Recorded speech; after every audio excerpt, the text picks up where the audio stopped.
Madame, Monsieur, merci d'être sur Télé Africa dans le cadre de ce rendez-vous de la mi-journée, votre magazine d'information, le métronome.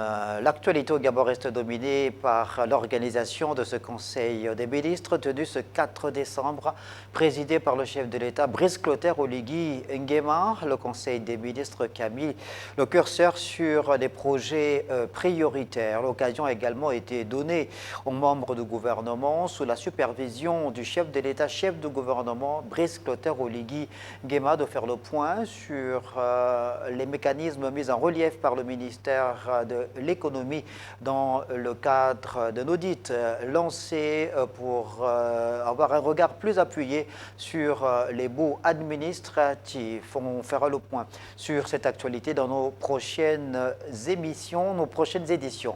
Pour l'heure, on va parler de littérature à la faveur de la parution aux éditions Lumière du Monde le 29 novembre 2025 d'un roman. Il est à mettre à l'actif d'Adjaratou Amani.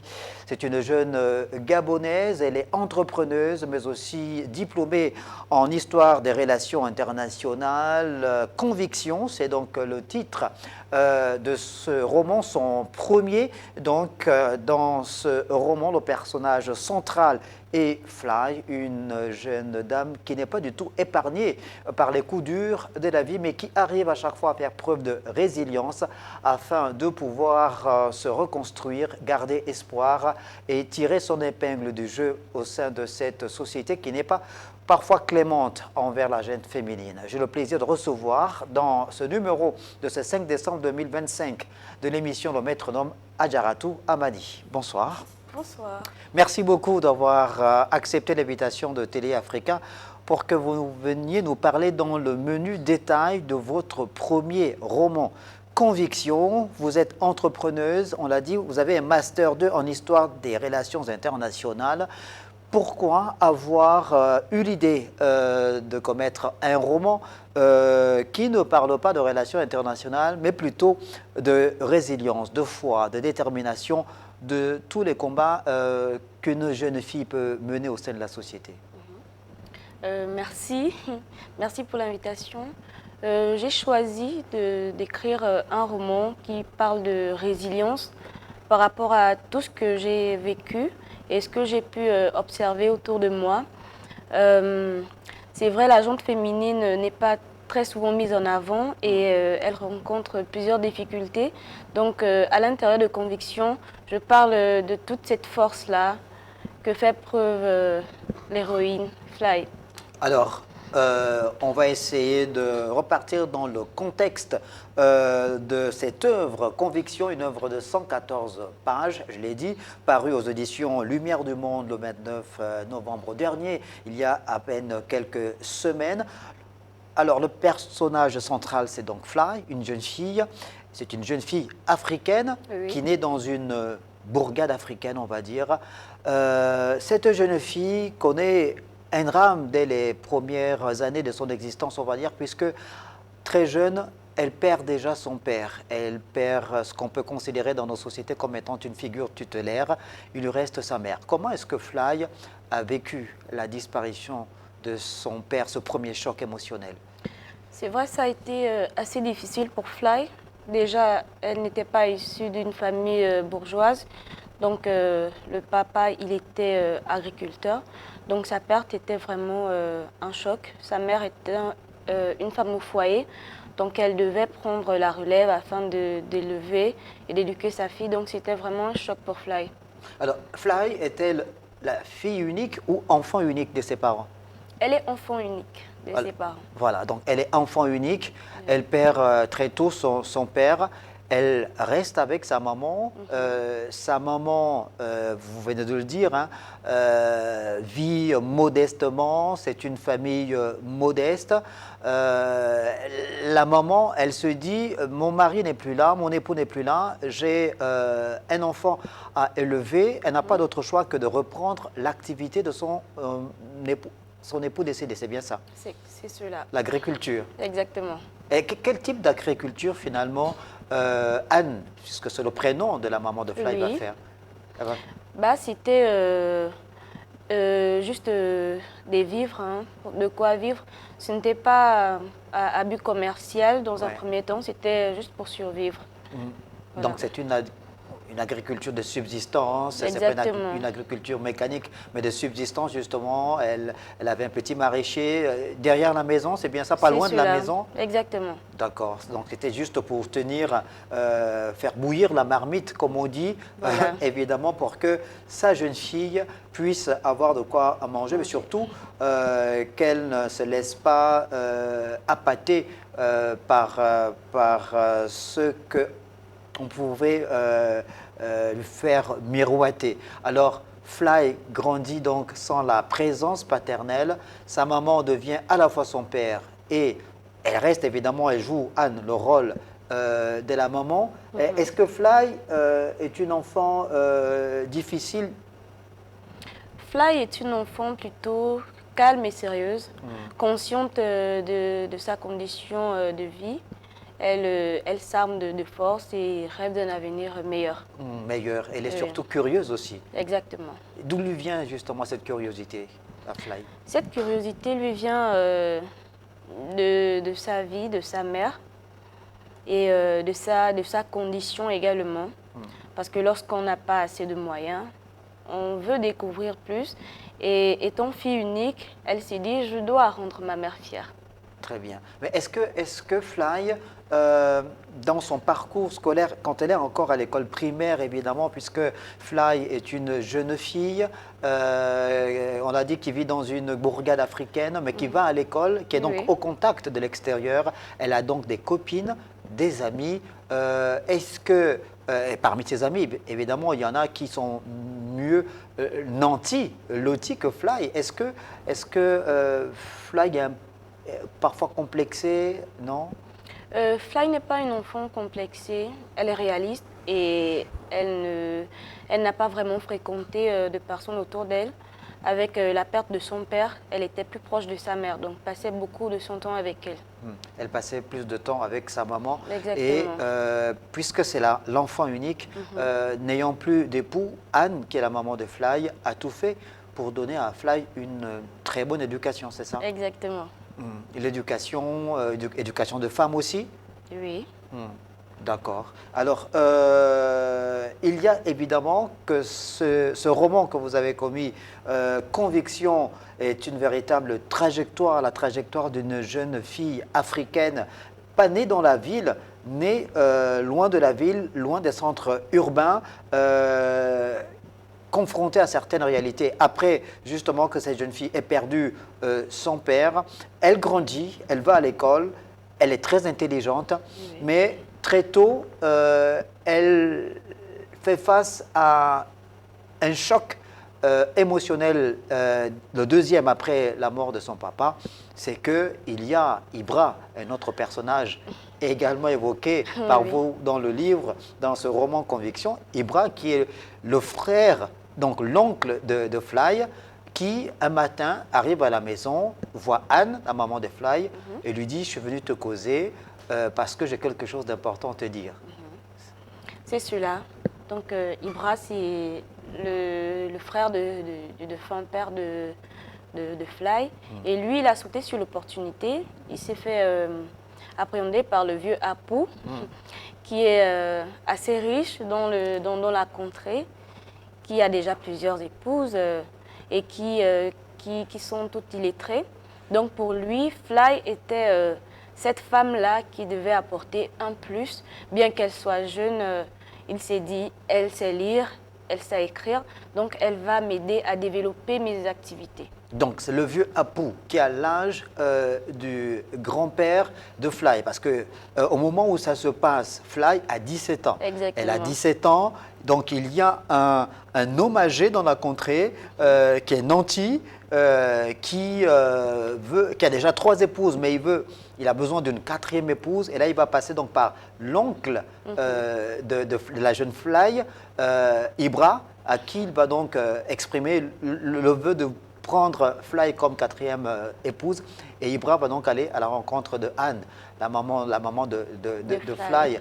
Alors, moi j'ai bien aimé, du point de vue de la curiosité, évidemment, dont vous faites mention comme trait de caractère de la jeune Fly, c'est que lorsque Ibra vient voir la maman de Fly, Anne, à la maison, et qu'on demande à Fly de s'éloigner parce que les grands, les adultes veulent se retrouver entre eux pour échanger, Fly est un peu dubitative, elle fait mine de partir, mais elle se met derrière la porte pour écouter.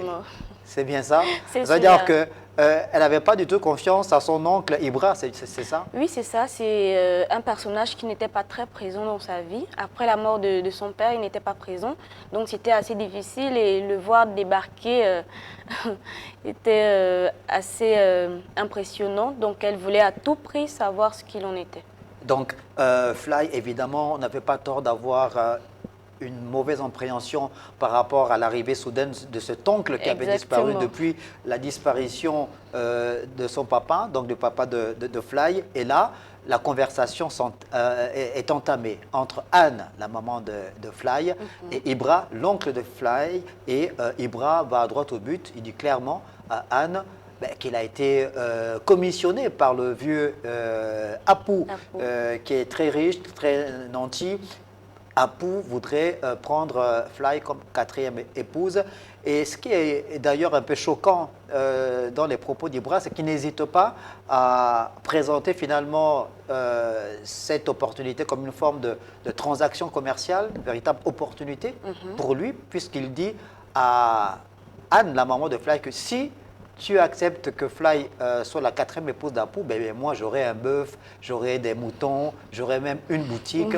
Donc s'il te plaît, fais tout pour convaincre ta fille, c'est bien ça? C'est cela.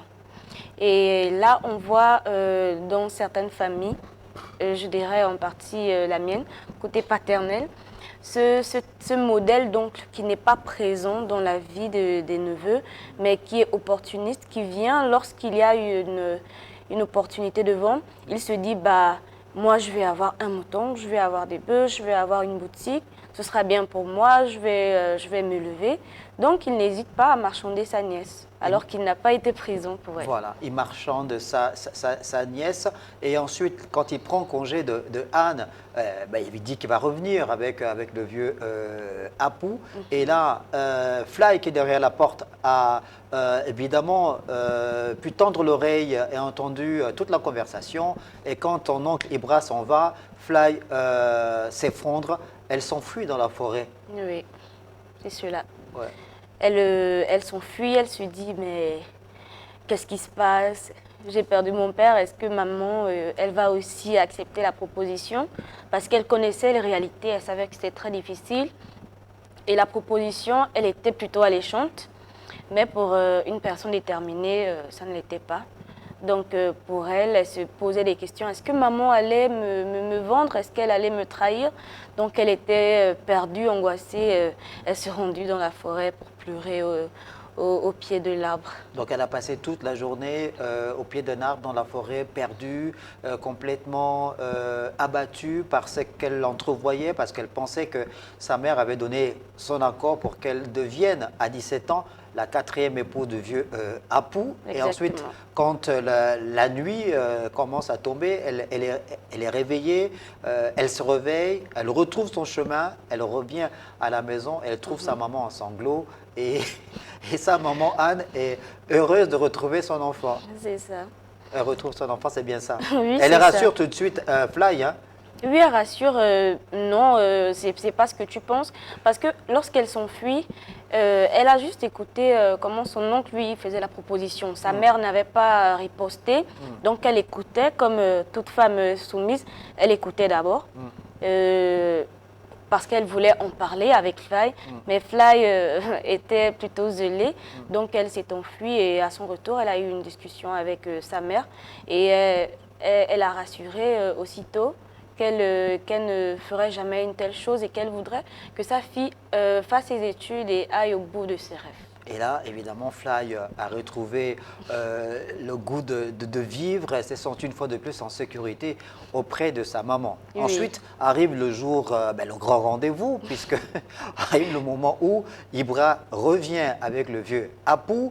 Et quand il y a une autre scène que j'ai aimée, évidemment, c'est que c'est lorsque Ibra repart après avoir échangé avec Anne, puisqu'il a la certitude que Anne a accepté. Quand il repart chez lui, il fait le compte-rendu à sa femme en lui disant ce qui s'est passé. Mais sa femme tempère quand même ses certitudes en lui disant mais fais attention quand même. Hein.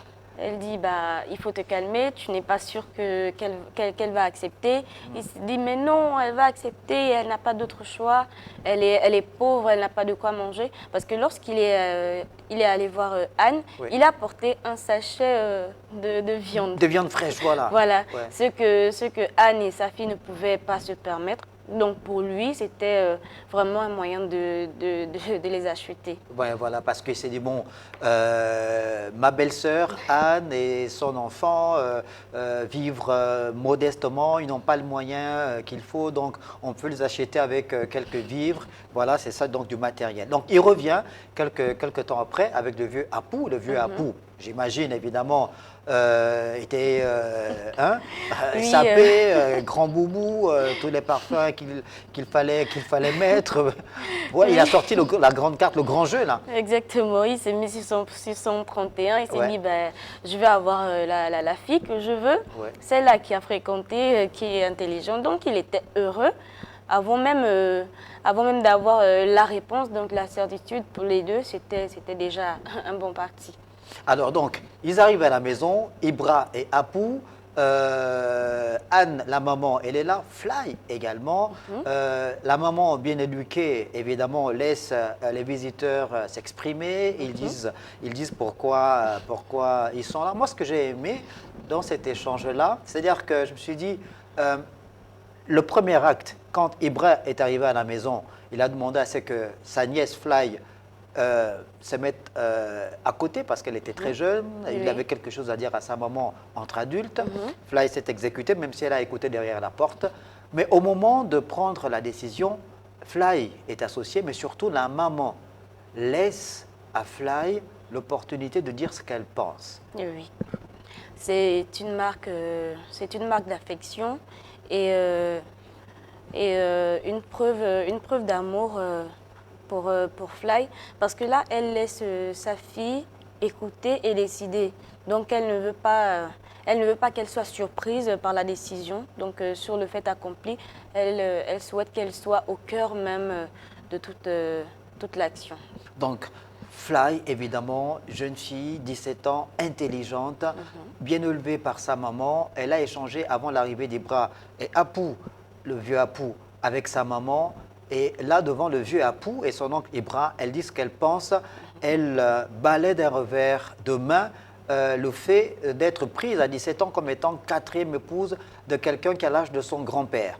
Là, ça remet, là, dans votre roman Conviction, un fait de société vécu dans nos sociétés africaines pendant plusieurs siècles. Aujourd'hui encore, dans certaines régions de l'Afrique, on épouse encore des jeunes filles à des gens qui ont l'âge de leur papa ou de leur grand-père.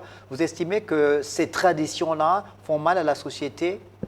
Je dirais en partie parce qu'en épousant une jeune fille pleine d'ambition et de rêves, on gâche vraiment quelque chose. Elle peut poursuivre ses rêves et réaliser grand pour la région, pour le pays, pour le continent. Mais en allant en mariage chez un homme très âgé, ce sera difficile qu'il y ait la compréhension au sein du foyer. Donc, il ne pourra évidemment pas laisser la jeune fille mener ses activités, car il se dira, elle sera indépendante. Il ne veut pas de femme forte, il veut une femme soumise. Et on raterait des talents et de grands changements pour notre société. Surtout que là, on est dans le cadre d'un mariage imposé. Exactement. Un mariage imposé et vous ne partagez pas du tout ce point de vue-là. Alors donc, Fly le dit clairement, elle n'ira pas en mariage. Elle le refuse catégoriquement, elle bat d'un revers de main cette proposition faite par le vieux Apu. Et là, malheureusement pour son oncle Ibra, ben, ce rêve d'avoir un bœuf, des moutons, une boutique, ben, ce rêve-là va complètement s'évaporer. Et le vieux Apu et lui sont obligés de partir très déçus parce que bon, ben, ils n'ont pas eu gain de cause. Oui, c'est ça. Ils n'ont pas eu gain de cause. Alors, ensuite, la vie continue, évidemment, et on revient sur un autre épisode qui marque la vie de Fly. Elle est encore, on l'a dit, très jeune. Puisqu'elle poursuit ses études, elle est à l'école primaire. Après l'école primaire, c'est le lycée. Arrive donc la période où elle passe son baccalauréat, le bac. Oui. Et là, nouveau coup dur de la vie parce que les choses ne se passent pas comme elle espérait. Exactement. Elle se disait, après l'obtention de son baccalauréat, elle pourrait poursuivre ses études en ville, à la capitale, et ainsi commencer cette nouvelle vie-là et rendre sa mère fière. Mais malheureusement, elle échoue. Et lorsqu'elle échoue, son oncle, il revient tout en se moquant, en disant « mais vous avez voulu faire la femme forte, voilà, ta fille, elle a échoué, tu n'as pas voulu saisir l'occasion, l'opportunité lorsqu'elle se présentait, donc tu vas souffrir et moi, ça me réjouit. » Voilà, donc Ibra qui en remet, l'oncle Ibra qui en remet donc une couche, évidemment, mauvais perdant, Ibra. Depuis qu'elle a été éconduite, donc il avait toujours ça dans un coin de la tête. Donc il revient, au lieu de soutenir sa nièce, la fille de son défunt frère, au contraire, il lui souhaite le malheur. Et d'abord, qu'est-ce qui peut expliquer l'échec de Fly à ce moment-là, alors qu'elle est une fille intelligente? Qu'est-ce qui s'est passé pour qu'elle échoue le bac? C'est simple. La vie nous réserve des surprises et on n'a pas toujours ce qu'on souhaite. Donc, bien qu'elle soit intelligente, déjà c'est un fait. Il y a des personnes intelligentes qui échouent parfois aux examens. Donc, c'est un fait réel. Et ça n'arrive pas qu'à Fly, à bien d'autres personnes. Et je dirais aussi le stress. Parce qu'elle stressait énormément, elle voulait à tout prix réussir, parce que son objectif, c'est de grandir, de rendre sa mère fière. Et toutes ces choses-là jouent en défaveur et elle échoue. Elle a échoué donc son baccalauréat Fly et plutôt que de sombrer dans la mélancolie, le désespoir, Anne, la maman de Fly, évidemment, une fois de plus, est au chevet de sa fille. Les deux font preuve, une fois de plus, de résilience. Elles arrivent à pouvoir finalement se remettre dans le sens de la marche, ce d'autant plus que cet échec-là n'entame en rien la détermination de Fly à gagner ce bac. Exactement. Elle se dit, bah, j'ai perdu, mais je vais me battre et je vais gagner. Parce que lorsque la vie nous accorde ses faveurs, lorsqu'on vit, on a la santé, on n'a pas le droit de baisser les bras. Donc le réel échec, c'est d'abandonner. Mais perdre une bataille ne signifie pas perdre la guerre. Donc elle s'est dit, je vais recommencer et cette fois, je vais gagner. Elle recommence Fly, évidemment, avec plus de détermination et d'envie. Elle recommence, elle refait son baccalauréat et pour la seconde fois, elle gagne son bac pour le grand bonheur de sa maman. Exactement. C'était une réjouissance absolue parce que les deux femmes se voyaient déjà dans une nouvelle vie, une vie pas sans problème, mais plus riche, plus intéressante, plus attrayante. Et là, donc, Fly va passer un nouveau palier. Elle va partir, évidemment, sur le processus normal, partir du secondaire pour l'université. Elle va donc, malheureusement, pour elle, devoir laisser sa maman, devoir pour la première fois partir aussi loin de Anne. Ça a été un moment difficile de déchirement. Oui, c'était assez difficile. Euh, c'était la première fois et elle devait se séparer pour un long moment. Donc, Fly, tout comme Anne, n'arrivait pas à s'imaginer des vies l'une sans l'autre. Mais elle savait au fond que c'était pour un bien. Donc, elles n'ont pas eu de choix et elle s'est, elle s'était forcée à partir parce elle le devait. Alors, évidemment que cette séparation est due au fait, on l'a dit, Fly vivant Contrée. dans une contrée, dans une région de l'Afrique, Oui. il fallait qu'elle parte en ville pour s'inscrire donc à l'université et Exactement. pour y vivre dans le campus, sur le campus, c'est bien ça? C'est ça. D'accord, donc Fly est arrivée au campus, résidente dans le campus. Comment elle a découvert cet univers, ce nouvel univers pour elle? C'était assez magique pour elle parce qu'elle se disait je suis là, j'ai la possibilité d'étudier et ensuite trouver un travail afin que ma mère ait une vie bien plus stable. Donc elle s'était forcée et Fly, à ce moment, n'avait toujours pas d'amis, de fréquentation. Donc elle s'est dit, je vais me fixer uniquement sur mes études parce que j'ai un objectif à atteindre. Est-ce qu'elle arrivait quand même à garder le contact avec Anne, avec sa maman Fly? Oui, elle gardait le contact avec sa mère, c'était son repère. Comment elle faisait justement par le téléphone, elle envoyait des courriers, des lettres, comment elle faisait pour garder ce contact avec Anne? Il y avait le téléphone, mais c'était pas assez moderne. C'était pas assez moderne. Donc elle communiquait parfois et toute impatiente aussi de se revoir. Alors, on sait qu'elle est intelligente, Fly, évidemment, depuis le primaire, au secondaire aussi. Donc, elle arrive à l'université. Est-ce que ce nouvel environnement, est-ce que ce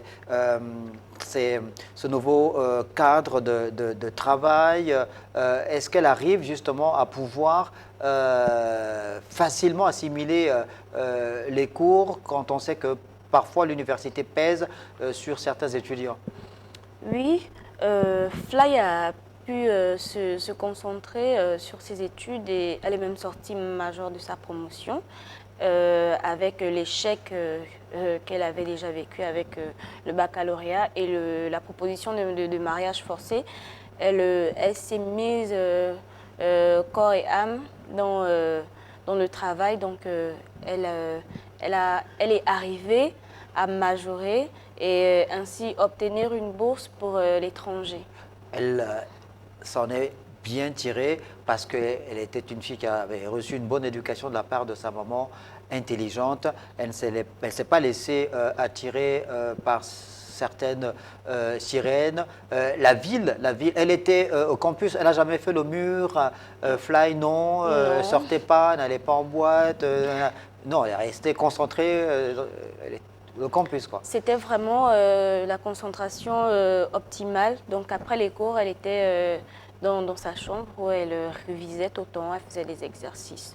Alors, elle a finalement donc pu avoir son parchemin, ensuite une bourse d'études pour l'étranger. Cette fois-ci, elle part carrément du pays pour aller à l'étranger. Mais avant d'aller à l'étranger, évidemment, il y a à nouveau la rencontre avec Anne. Comment ça se passe? Comment Anne est contente de recevoir sa fille qui a terminé ses études à l'université et qui a bien grandi quand même? Oui, ça aurait pu être une partie, une rencontre assez réjouissante. Malheureusement, lorsqu'elle a reçu la bourse pour aller poursuivre ses études à l'étranger, elle avait un délai. Elle avait un délai et elle devait respecter cela. Donc, elle a décidé de faire la surprise à sa maman, aller annoncer la bonne nouvelle de vive voix.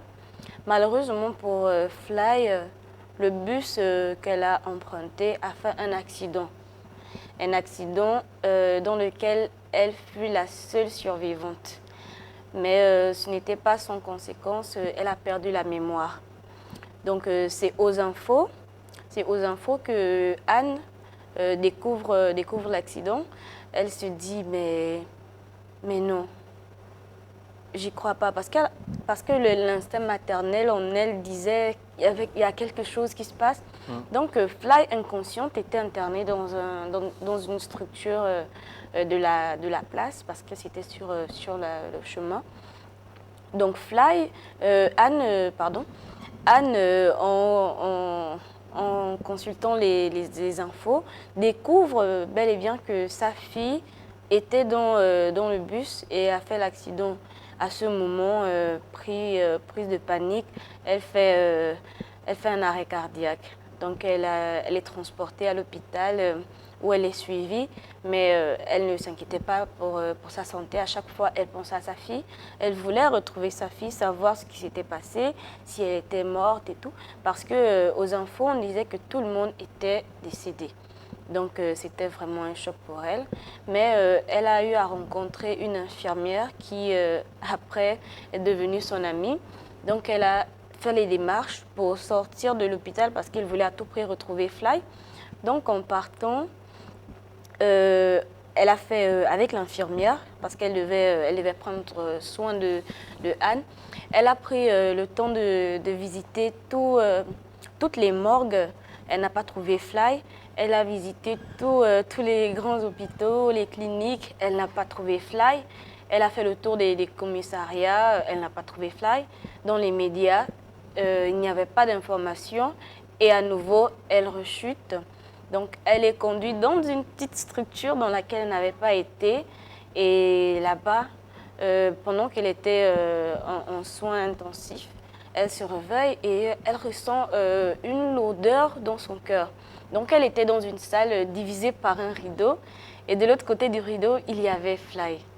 Anne, elle ne le savait pas, mais son instinct maternel disait quelque chose, il y a quelque chose. C'est comme ça, elle s'est levée. Quand elle a tiré le rideau, elle a vu Fly, elle s'est écriée, mon bébé. Et c'est là, Fly regarde, mais vous êtes qui? Qui êtes-vous? Je ne vous connais pas. Et là, c'est notre choc. Là. C'est un choc parce qu'elle se dit, quoi? Ma fille ne me reconnaît pas. Donc l'accident l'a rendue amnésique temporairement. Et c'était assez compliqué. Donc les médecins disaient qu'il fallait revenir sur certaines choses et rappeler des souvenirs afin qu'elle retrouve peu à peu sa mémoire. Mais ce n'était pas facile et le délai de Fly était d'une semaine pour se rendre à l'étranger, sinon sa bourse serait annulée. Malheureusement, l'état de Fly ne s'est pas amélioré au bout d'une semaine, donc elle a perdu cette bourse.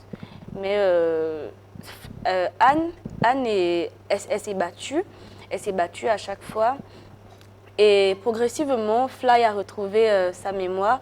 Et c'est là qu'elle s'est souvenue de la marge temporaire qu'elle avait. Et elle a commencé à pleurer. Elle a dit non, je suis foutue, c'est mort pour moi. Je ne pourrais plus y aller. Et sa mère a dit non, on ne va pas baisser les bras. On va jamais le faire. Alors, avant justement d'essayer de voir un peu comment est-ce que Anne, la maman de Fly, a pu faire pour que sa fille arrive à obtenir une seconde chance, une seconde bourse, revenons sur cet épisode, sur ce passage qui est très intéressant, parce que finalement, Conviction, c'est une véritable fiction. Il y a des histoires à rebondissement, c'est même digne d'un scénario de film. Mais clairement, quoi. C'est-à-dire que toutes ces séquences de perdition, de choc, d'échec, Fly passe par, on va dire quoi, par toutes les émotions, par toutes les séquences possibles. Elle s'est construite au fur et à mesure qu'elle passe par des séquences difficiles de sa vie. Elle se construit une carapace. C'est ça? C'est cela. Donc elle s'arme et elle se dit je vais avancer. Donc à chaque fois, elle se forgeait d'endurance, de persévérance, de résilience. Endurance, persévérance, foi, résilience, surtout beaucoup d'amour, l'amour maternel déjà Oui. exprimé par Anne. On l'a dit, qui est une veuve puisqu'elle a perdu son époux, le papa de Fly. Elle élève seule Fly puisqu'elle est même abandonnée par sa belle famille. Exactement. Voilà, donc Anne fait preuve de beaucoup d'amour et cet amour-là, elle le distille aussi dans la vie de Fly, dans la vie de son enfant.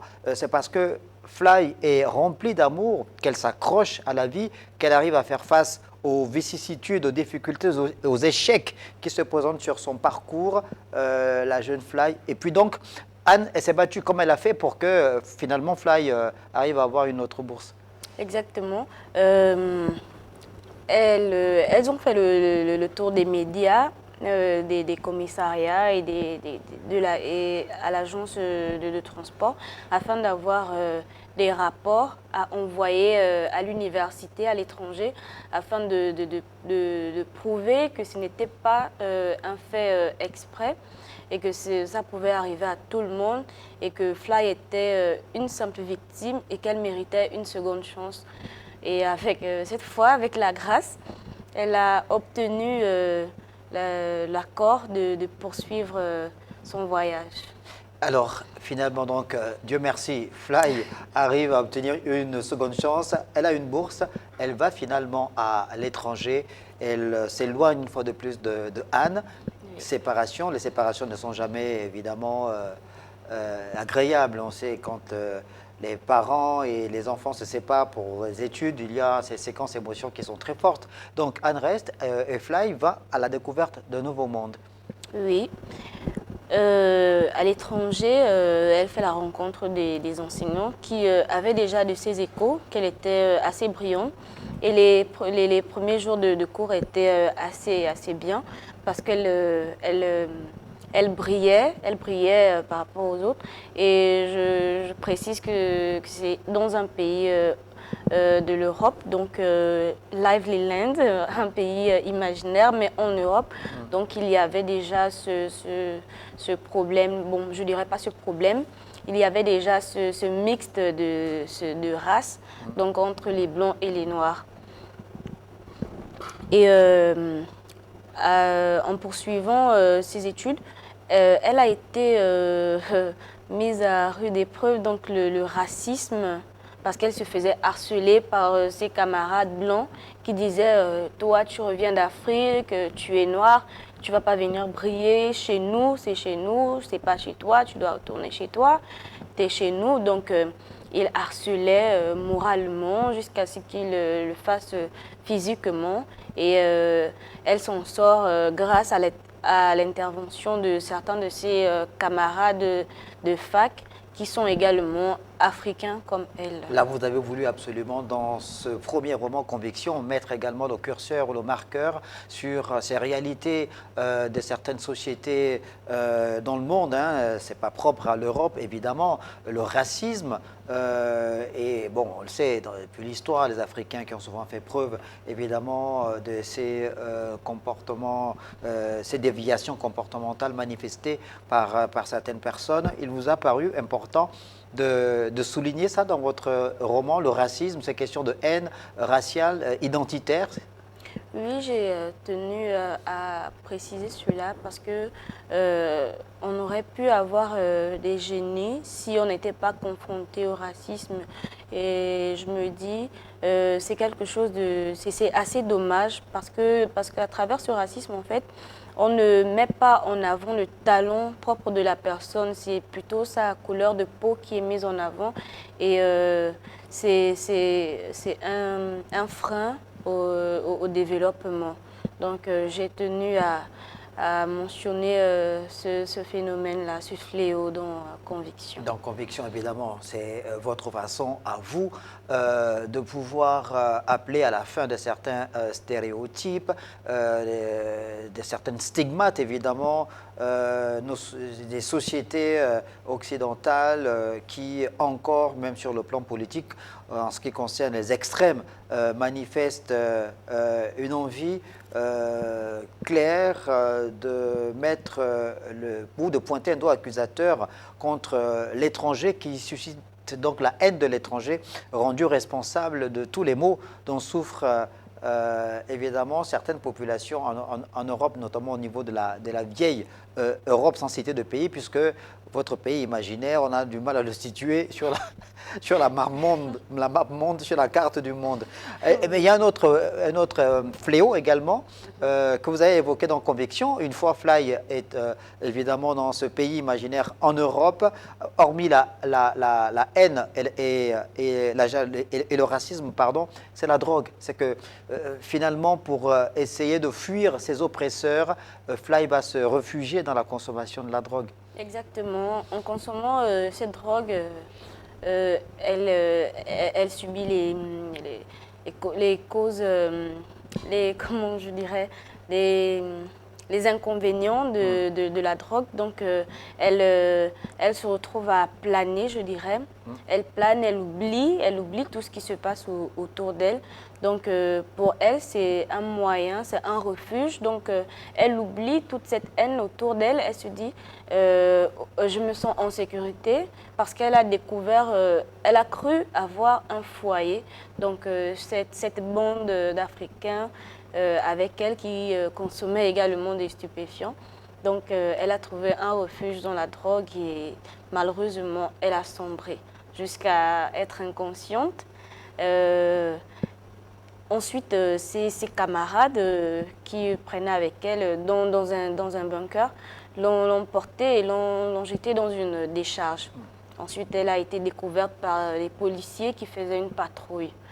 Et c'est là le début d'une autre histoire de Fly.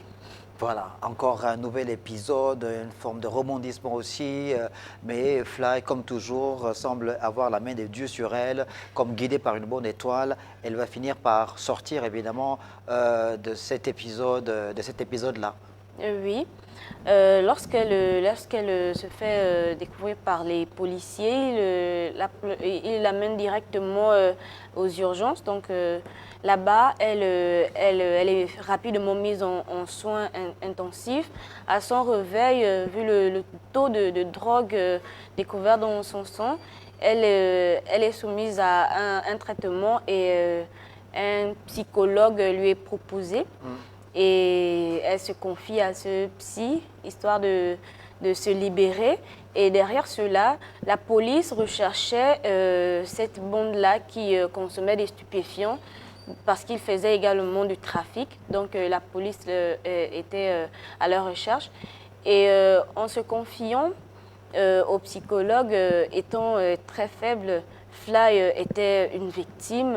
Elle voulait simplement se retrouver, se libérer, se sentir en confiance.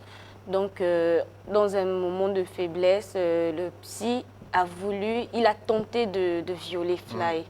Donc, ce sont ces cris qui ont alerté les policiers qui étaient toujours à l'hôpital parce qu'ils menaient des enquêtes. Donc, elle a miraculeusement été sauvée, sinon elle aurait été violée par son psychologue. Conviction est un véritable polar qui met en relief certains fléaux bien présents dans nos sociétés, qu'elles soient africaines ou occidentales. On a parlé évidemment du mariage forcé, du mariage imposé en Afrique. On a parlé également de racisme, de haine, de consommation de drogue. Et là, vous évoquez également le viol. C'est un autre fléau dont font face les femmes à travers le monde. Est-ce que c'est une façon pour vous de mêler votre voix également à ces luttes qui sont menées par des femmes depuis la nuit des temps, celle de revendiquer votre rôle assumé au sein de la société? Et d'ailleurs, vous faites partie de celles qui pensent qu'on devrait cesser d'appeler les femmes le sexe faible, c'est ça? C'est cela, parce que les femmes ne sont pas des sexes faibles. Les femmes sont des atouts et je ne dirais pas qu'elles sont égales aux hommes, mais elles sont complémentaires parce que un homme sans femme n'atteint pas tous ses objectifs. Pareil pour une femme. Donc c'est un complément. Et elle accompagne, elle apporte également beaucoup pour la société. Parfois, la femme peut être dans des moments de faiblesse et c'est dommage que que l'on profite de ce genre de ce genre de situation pour abuser d'elles. Il y a beaucoup de jeunes mères qui se retrouvent aujourd'hui avec des enfants issus de viols. Donc pour moi, j'aimerais mettre un point d'honneur dessus, un accent particulier et inciter les lecteurs, les auditeurs, à tout le monde de vraiment réfléchir mieux avant de commettre certains actes. Parce qu'actuellement dans la société, dans notre pays, il y a ces fléaux, il y a ce ravage-là. Donc j'aimerais vraiment que les personnes puissent conscientiser vraiment avant de commettre ce genre d'actes. Comme on dit, la femme est la mère. Donc elle porte tout le monde en son sein. C'est vraiment un être à respecter et à protéger. La femme, c'est la matrice, évidemment.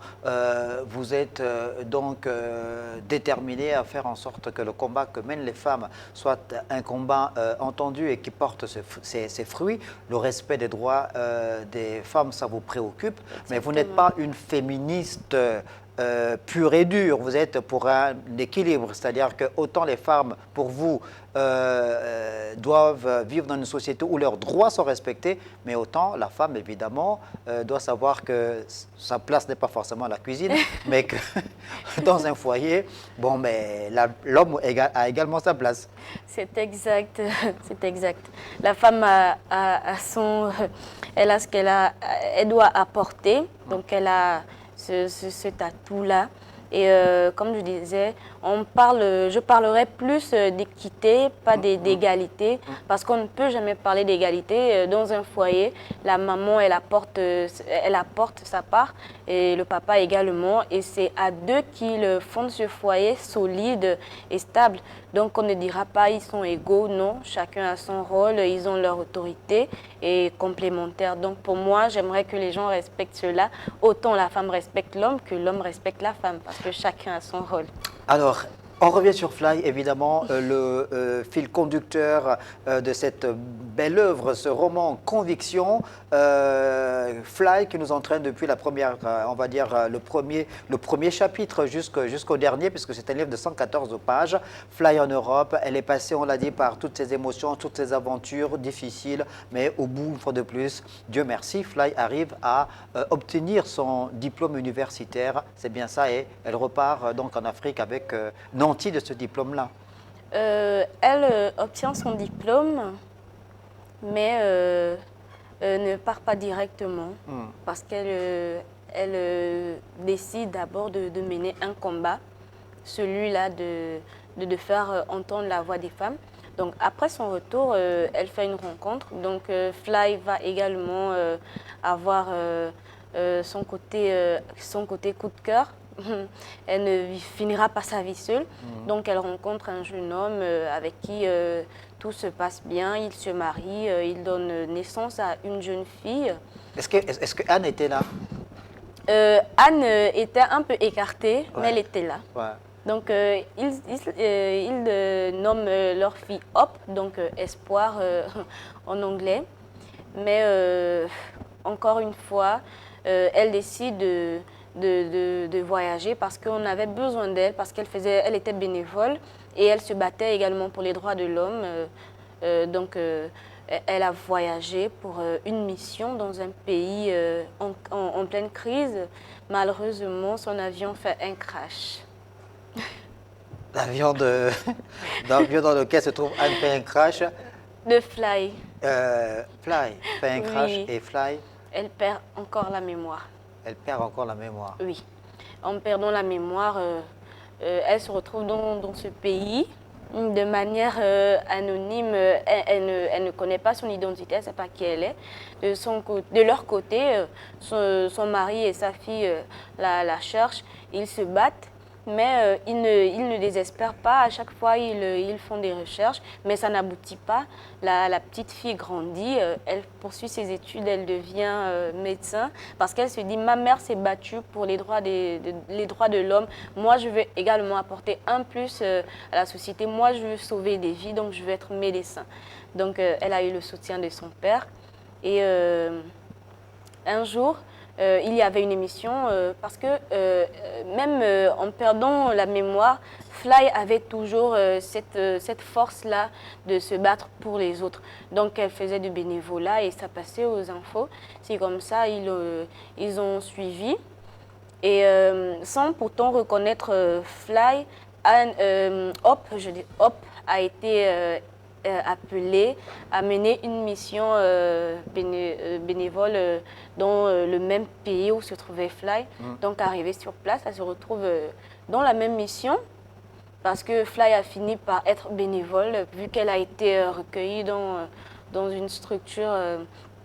Donc, elle a reconnu, elle a vu, elle s'est dit, mais elle ressemble à maman parce qu'elle ne l'a pas vraiment connue vu elle est partie très tôt. Donc, elle a reconnu et un soir, elle a appelé son père. Elle a dit, papa, regarde cette femme-là, elle ressemble à... Avant qu'elle ne termine la phrase pour dire maman, il a commencé à pleurer. Il a dit, mais c'est Fly. Et c'est comme ça, Hop a commencé à se rapprocher de Fly pour ne pas brusquer les choses. Donc, elle a appris qu'elle a perdu la mémoire. Donc, elles se sont rapprochées parce que Fly a ressenti quelque chose de fort lorsqu'elle a vu... L'instinct maternel, on va dire. Est-ce qu'elle a fini par retrouver sa mémoire après? Oui, elle a fini par retrouver sa mémoire. D'accord, elle a retrouvé sa mémoire et elle est revenue à la maison, ils sont repartis ensemble? Oui, elles sont retournées ensemble. Elles sont retournées ensemble. Fly donne naissance à un enfant. Hop, c'est l'espoir, c'est la continuité du combat mené par Fly. Vous êtes donc là dans la perspective, dans cette volonté de dire que le combat il est perpétuel, c'est bien ça? Il faut lutter tous les jours, ne pas abandonner, il faut faire face aux vicissitudes de la vie avec détermination, avec foi, c'est bien ça? C'est cela, il faut se battre, continuer, poursuivre ses rêves. Continuer ses rêves. Quelle peut être votre conclusion puisqu'on arrive quasiment au terme de cette émission, de cet échange, de cet entretien où vous nous avez entraîné tout le long du parcours de Fly dans ce livre Conviction, on l'a dit, votre premier roman paru le 29 novembre dernier aux éditions Lumière du Monde, 114 pages. Vous nous avez pris par la main pour nous faire vivre les aventures intrépides finalement de Fly en mettant en relief le point sur certains fléaux qui menacent la société en revenant sur la résilience, la foi, la détermination, la lutte pour le respect des droits des femmes. C'est cela. Donc, Conviction aborde tous ces fléaux-là pour rappeler à la société que nous vivons encore en plein et que nous devons nous battre afin d'abolir certaines choses. Donc, également, apporter du soutien affectif, moral à toutes ces personnes-là qui passent par des difficultés, qui veulent abandonner, qu'il n'y a pas d'échec si on décide de se battre à nouveau, de ne pas abandonner. Adjaratou Amani, merci beaucoup. Merci d'être passé sur le plateau de Télé Africa dans l'émission Le Métronome. Je rappelle que vous êtes entrepreneuse, vous êtes également diplômée en histoire des relations internationales parce que vous avez un master 2 en histoire des relations internationales et que votre roman Conviction est donc votre premier roman paru aux éditions Lumière du Monde le 29 novembre dernier. Vous avez des talents non seulement d'écriture mais aussi de scénariste et même de conteuse parce que vous avez pu nous entraîner dans le menu détail de cette œuvre. On vous souhaite pleine réussite pour la suite de votre carrière professionnelle mais aussi de romancière. Merci beaucoup et le plateau de Télé Africa vous sera toujours ouvert pour continuer à nous partager ces belles aventures. Merci beaucoup d'être passé sur notre plateau. Ainsi se referme l'émission Le Métronome de ce 5 décembre 2025. Merci de l'avoir regardé. Bonne suite des programmes sur votre chaîne.